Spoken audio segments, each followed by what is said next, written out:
صورتحال تھی جو بالکل اندھیرے میں ڈوبی ہوئی تھی، تاریکی سے متاثر تھی۔ ایسے ماحول میں جناب محمد رسول اللہ صلی اللہ علیہ وآلہ وسلم کی ولادت ہوئی، اور ولادت ہوئی مکہ مکرمہ میں، وہ سرزمین جس کو اللہ تعالیٰ نے پوری دنیا کا سینٹر بنایا ہے۔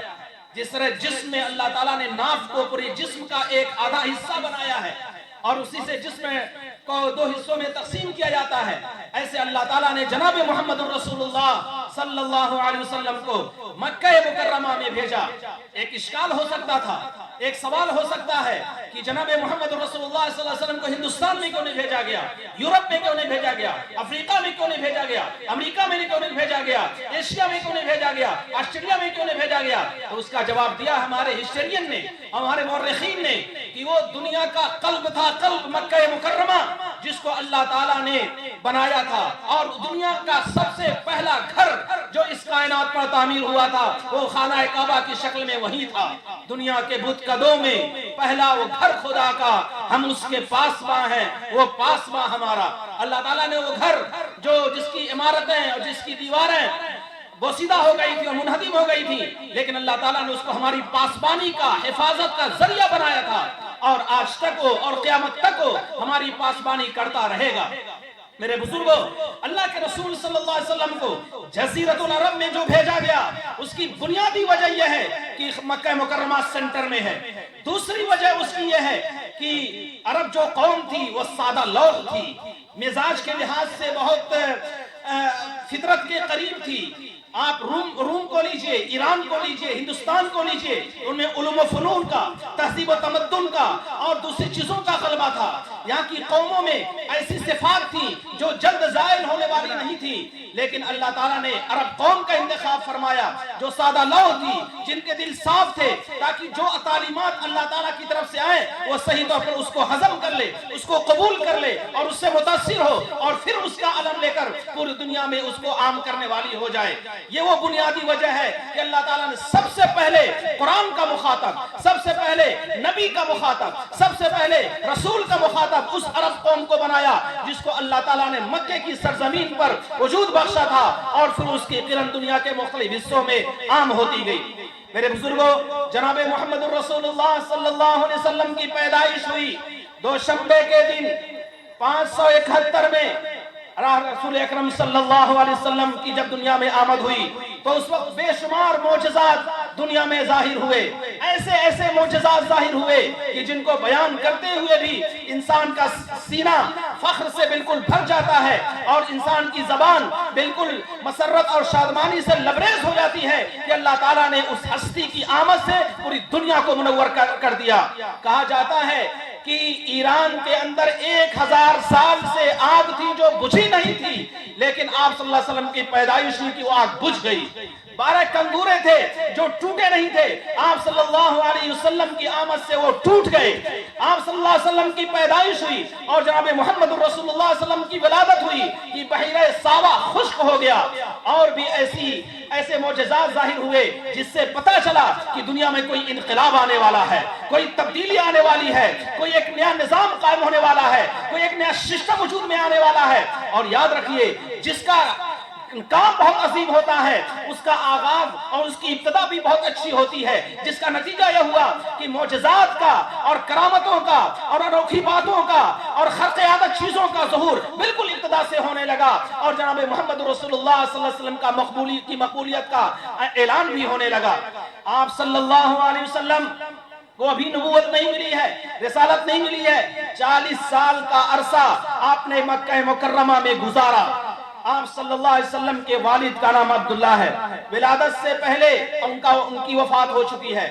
والدہ کا نام آمنہ ہے، دادا کا نام عبد المطلب ہے۔ 6 سال کی عمر میں حضرت آمنہ بھی دنیا سے چلی جاتی ہے۔ 8 سال کی عمر میں دادا بھی دنیا سے رخصت ہو جاتے ہیں۔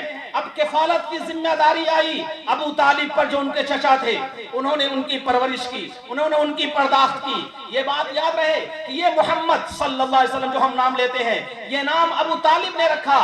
یہ نام عبد المطلب نے رکھا اور محمد کے معنی ہوتے ہیں ایسی ذات جس کی تعریف کی جائے۔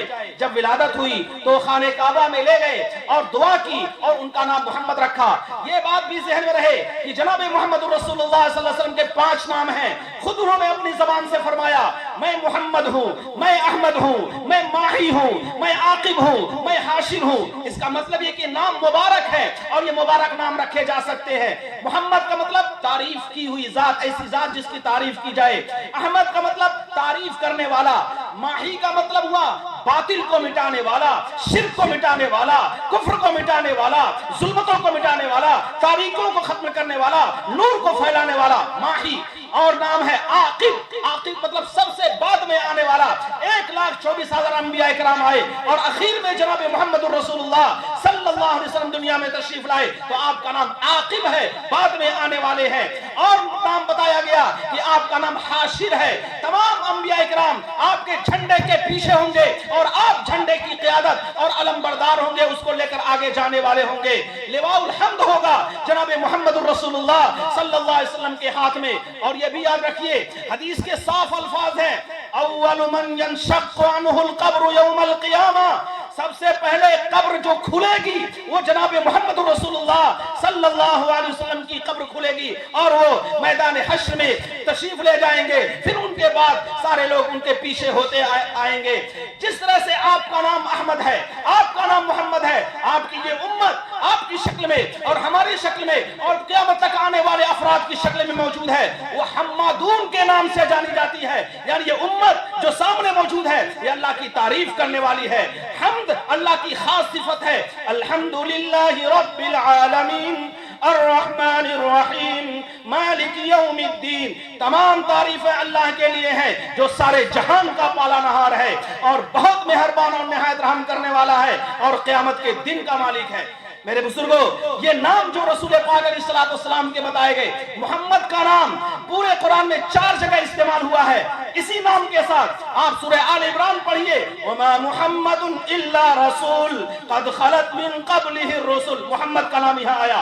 محمد کا نام سورہ احزاب میں آیا ہے ما کان محمد ابا احد من رجالکم ولکن رسول اللہ وخاتم النبیین۔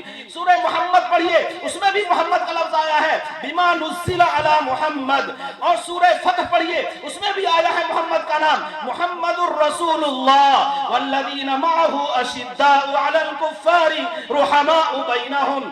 تو اس طرح سے محمد کا نام قرآنی نام ہے، محمد کا نام حدیثی نام ہے، محمد کا نام ایسا ہے جس کو ایک مرتبہ عروج حاصل ہوا تو قیامت تک کبھی زوال نہیں ہوگا۔ ایک نام محمد ہے جو بڑھ کر گھٹا نہیں، ورنہ ہر ایک عروج کو پنہا زوال ہے۔ ایک ایک لفظ میں اللہ تعالیٰ نے ایسی محبوبیت رکھی ہے۔ میم میں محبوبیت کا اشارہ ہے، ہاں سے اللہ تعالیٰ نے حیات کی طرف اشارہ فرمایا ہے اور دال سے اللہ تعالیٰ نے دلوں کی دوا کی طرف اشارہ فرمایا ہے۔ تو میم سے محبوبیت ہے، ہاں سے حیات ہے اور دال سے اللہ تعالیٰ نے دلوں کے دوا اور اس کی شفا کا بھی انتظام فرمایا ہے۔ اس وجہ سے جو کلمہ آپ دہرائیں گے لا الہ الا اللہ محمد الرسول اللہ، یہ کلمہ آپ کو تاریکی سے نکال کر روشنی کی طرف لائے گا، شرک سے نکال کر بھلائی کی طرف لائے گا، بدعت سے نکال کر سنت کی طرف لائے گا، شر سے نکال کر خیر کی طرف لائے گا، ظلمات سے نکال کر حسنات کی طرف لائے گا۔ تو اس نام میں عظمت ہی عظمت ہے، خیر ہی خیر ہے، بھلائی ہی بھلائی ہے۔ میرے بزرگوں، میں عرض کر رہا تھا کہ جو نام رکھا گیا، رکھا تو عبد المطلب نے، لیکن اللہ تعالیٰ کی طرف ان کے دل پر یہ القاء ہوا، پھر یہ نام بن گیا۔ لہٰذا آج کے جلسے کا اس حوالے سے پیغام یہ ہے کہ ہمارے گھروں میں بچیوں کا نام، بچوں کا نام اور خواتین کا نام، بڑوں کا نام، چھوٹوں کا نام، بوڑھوں کا نام، نوجوانوں کا نام، ادھیڑ عمروں کا نام، تمام لوگوں کے نام شریعت اور سنت کے مطابق ہونے چاہیے۔ کوئی نام صرف فیشن کے طور پر اور گوگل اور موبائل کو دے کر نہ رکھے جائے، بلکہ ہمیشہ اپنے بڑوں اور اپنی عظمتوں کا خیال رکھتے ہوئے نام رکھے جائے تو اس کی برکتیں بھی ہمیں حاصل ہوں گی۔ الاسماء تنزل من السماء، یاد رکھیے یہ نام جو ہے آسمان سے نازل ہوتے ہیں۔ اچھے نام ہیں تو آسمان سے نازل ہوئے ہیں اور خراب نام ہیں تو پھر ان کی نحوستیں بھی سامنے آتی ہیں۔ میں عرض کر رہا تھا کہ 8 سال کی عمر تھی، عبد المطلب کا انتقال ہو گیا اور ابو طالب نگراں ہوئے۔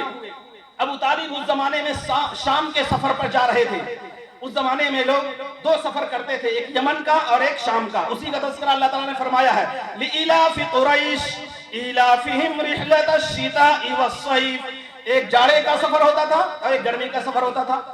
اللہ کے رسول صلی اللہ علیہ وسلم نے 8 سال کی عمر میں اور ایک قول کے مطابق 12 سال کی عمر میں ابو طالب کے ساتھ شام کا سفر کیا.